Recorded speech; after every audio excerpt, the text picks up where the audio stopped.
तो चलिए आज जानते हैं कि जाति जो व्यवस्था आज हमारे समाज में है, ये क्या हमारे शास्त्रों द्वारा दी गई है? क्या वैदिक शास्त्रों में जाति व्यवस्था है?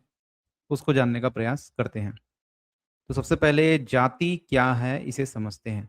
देखिए, जाति शब्द जन धातु से बना है, जिसका अर्थ होता है जन्म लेना, उत्पत्ति। ठीक है?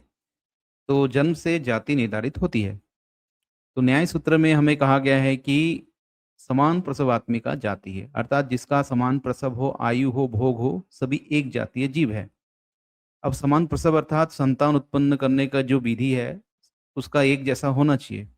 उसका भोग मतलब उसका खान-पान, आयु आदि एक जैसा होना चाहिए। उसकी आकृति, आकार, उसके लिंग एक जैसे होने चाहिए। तो अगर एक जैसे हैं, सभी एक जातीय जीव है। इसीलिए जैसे जिनका उत्पत्ति, स्वभाव, जन्म, प्रकृति समान हो, वहाँ जाति है। यहाँ जाति का अर्थ क्लास, कैटेगरी है, ना कि कास्ट सिस्टम। तो आज हमने जो कास्ट सिस्टम बना लिया है, ये जाति नहीं है। शास्त्रों में जो जाति शब्द है, वो वर्ग से संबंधित है, क्लासिफिकेशन से संबंधित है, कैटेगरी से संबंधित है। जैसे उदाहरण से अगर समझे, गाय जो है, सभी गाय जो है एक जातीय है। तो गाय और जो बैल जो है, ये इन दोनों के संगम से ही संतान की उत्पत्ति होती है। दोनों के खान पान एक जैसे हैं, दोनों की आयु भी एक जैसे हैं। तो ये जो गौत्व है, यही उसकी जाति है। उसी प्रकार सृष्टि के सभी मनुष्य जो है मनुष्यत्व जाति के अंतर्गत आते हैं। मतलब सृष्टि के सभी मनुष्य की जाति एक ही है, भिन्न भिन्न नहीं हो सकती, क्योंकि दिखने में सभी एक जैसे हैं, सबकी आकृति एक जैसी है, खान पान एक जैसी है, सबके प्रसव एक जैसे हैं, संतान उत्पत्ति करने का जो प्रोसेस है वो भी एक जैसे हैं, और इनकी आयु भी एक जैसा है।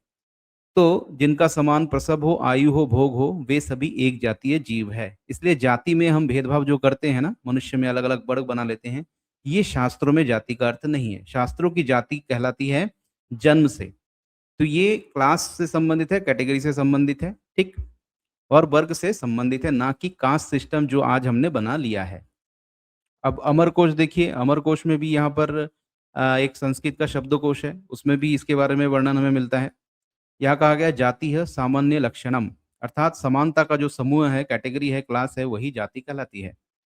तो यहाँ स्पष्ट होता है कि जाति जो है यहाँ कैटेगरी है, ना कि जन्म से बनी हुई कोई भी सामाजिक व्यवस्था।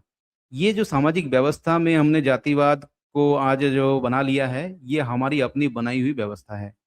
ये कभी भी शास्त्रों की दी हुई नहीं है। अब देखिए, पाणिनि की अष्टादई जो कि संस्कृत व्याकरण का बहुत ही महत्वपूर्ण यहाँ ग्रंथ है, यहाँ पर भी जाति शब्द का प्रयोग हुआ है, लेकिन संस्कृत के शब्दों की व्युत्पत्ति के लिए, उनके वर्गों को डिसाइड करने के लिए, ठीक है? क्लासिफिकेशन के लिए, कैटेगरी के लिए। इससे समझ में क्या आता है कि जाति जो है, केवल किसी शरीर से संबंधित नहीं है, ये शब्दों के समूह से भी संबंधित था। तो देखिए, यहाँ पर जाति शब्द का अर्थ होता है कि लिंग्विस्टिक क्लास या फिर कैटेगरी, ना कि सामाजिक जातिवाद। तो सामाजिक जो जातिवाद आज हमने बना लिया, कभी भी वैदिक शास्त्रों में इस प्रकार का जाति व्यवस्था नहीं था। शास्त्रों में वर्ण व्यवस्था थी। तो शास्त्रों में जहाँ-जहाँ जाति शब्द आता है, उसका अर्थ होता है क्लास, कैटेगरी, उसकी समान आकृति, उसमें समान गुण होने चाहिए। तो इसलिए सृष्टि के सभी मनुष्य जो है एक जातीय जीव है। कोई भी कहीं पर भी रहे, किसी भी देश में रहे, उसका एक ही जाति है, मानवता, मनुष्यत्व, ठीक?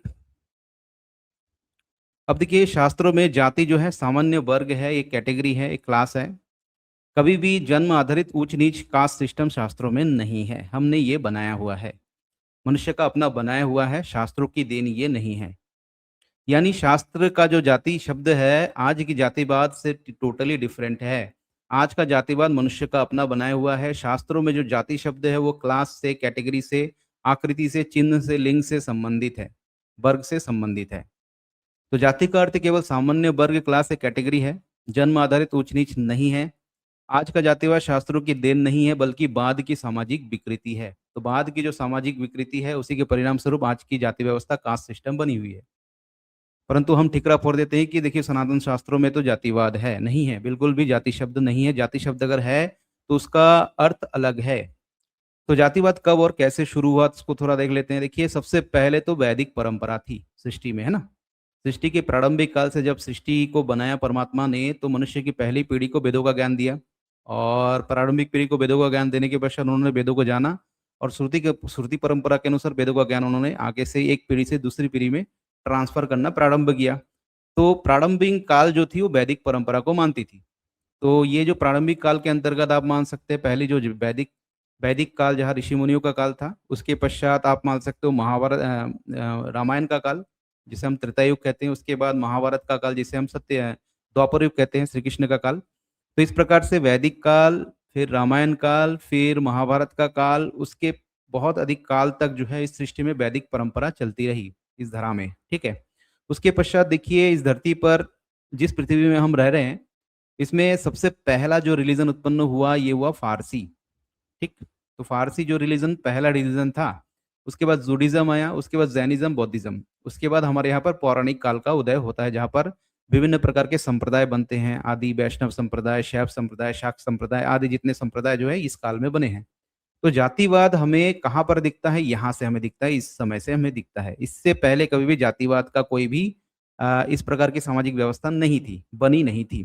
तो लगभग आज से 2 से ढाई हज़ार वर्ष पहले की बात मैं अगर करूँ तो जातिवाद आज जो स्वरूप में हम देख रहे हैं, वो लगभग जो है इसका बीज यहाँ बोया गया था इस समय में। उसके बाद क्रिश्चियनिटी और इस्लाम का समय आया, ठीक है। तो भारत में जब जैनिज़्म था, बौद्धिज़्म था और पौराणिक काल चल रहा था महाभारत युद्ध के पश्चात, उसके बाद जो एक समय आया धार्मिक पतन का समय, वहीं पर जातिवाद का नींव रखा गया। जाति शब्द शास्त्रों से लेकर के उसको वर्गों में डिवाइड करके मनुष्य में भेदभाव उत्पन्न करना यहाँ से प्रारंभ हुआ। तो स्पेशली जो है इसको नींव डाला गया था पौराणिक काल के आसपास। अब देखिए जितने भी वैदिक शास्त्र हैं, 4 वेद, ब्राह्मण ग्रंथ, 11 उपनिषद, 6 दर्शन, रामायण, महाभारत, स्मृति, सूत्र ग्रंथ, किसी में भी आज की जो जाति व्यवस्था है उसका उल्लेख नहीं है। इन सभी में जाति शब्द है, लेकिन उसका उपयोग आकृति, लिंग, वर्ग, क्लास के लिए हुआ है। तो आज की जो जातिवाद है वो वैदिक शास्त्रों से उत्पन्न नहीं हुआ है। ये बाद के समाज की एक विकृति है, जो कि इस समय में, ये पौराणिक काल में ही ये उत्पन्न हुआ है। इसका बीज यहीं पर बोया गया था। तो मुख्य कारण देखते हैं थोड़ा-सा, जातिवाद उत्पन्न होने के इस समय, देखिए व्यवसाय का वंशानुगत हो जाना। इस समय जो है व्यवसाय वंशानुगत हो गए थे और वंश परंपरा चल रही थी किसी भी प्रकार के कार्य से संबंधित। तो उससे सरनेम डेवलप हुए, सरनेम से फिर जो है जाति धीरे-धीरे बनती चली गई। क्योंकि आप देखेंगे कभी भी किसी भी हमारे महापुरुष के या फिर ऋषियों के नाम के पीछे कोई सरनेम नहीं है, उपनाम नहीं है, क्योंकि उस समय जाति नहीं चलती थी।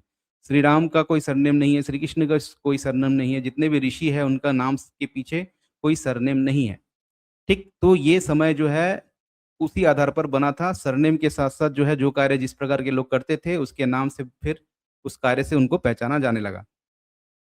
फिर शिक्षा प्रणाली में गुरुकुल व्यवस्था का कमज़ोर होना, तो गुरुकुल जो व्यवस्था थी वो कमज़ोर होती चली गई और वैदिक परंपरा, जबकि वैदिक जो परंपरा थी वो महाभारत काल के पश्चात, जो महाभारत जो युद्ध हुआ था ना, उसके पश्चात ही वैदिक परंपरा का क्षय होने लगा, कमज़ोर होने लगा। क्योंकि वहाँ पर बहुत ज्ञानी गुणी लोगों का यहाँ पर हानि हुआ था और जिनकी मृत्यु हुई थी, जिस कारण से गुरुकुल जो वैदिक परंपरा थी वो समाप्त होने लगी। तो शिक्षा के समाप्त होने से भी जो है ये अवैदिक जो प्रथाएँ प्रारंभ होने लगी, मनमानी आचरण प्रारंभ होने लगे, उसी का परिणाम स्वरूप जो है ये जातिवाद भी है आज का। तो विदेशी आक्रमण, विशेषकर मुगल आक्रमण और ब्रिटिश शासन, तो ये जो हमारी गुलामी का समय था ना, इस समय में भी जाति व्यवस्था को बहुत अधिक बल मिला। तो अंग्रेजों द्वारा जो है कास्ट सेंसस प्रारंभ किया गया था 1871 में, जाति व्यवस्था को और प्रमाणिक सिद्ध करने के लिए। जाति को स्थायी रूप से पहचान यहाँ से हमारा मिलता है। तो आज की जो जाति व्यवस्था है इसकी नींव पौराणिक काल के आसपास पड़ी है और इसको स्थिरता और इसको प्रमाणिकता किसने दी है? कास्ट सेंसस ने। तो जो जनगणना हुई थी पहली बार जाति के आधार पर 1871 में अंग्रेजों द्वारा किया गया था समाज को तोड़ने के लिए, और इसी के आधार पर जो है आज की जाति व्यवस्था यहाँ से उसकी प्रामाणिकता सिद्ध हो जाती है और उसको जो है सामाजिक व्यवस्था बना दी जाती है।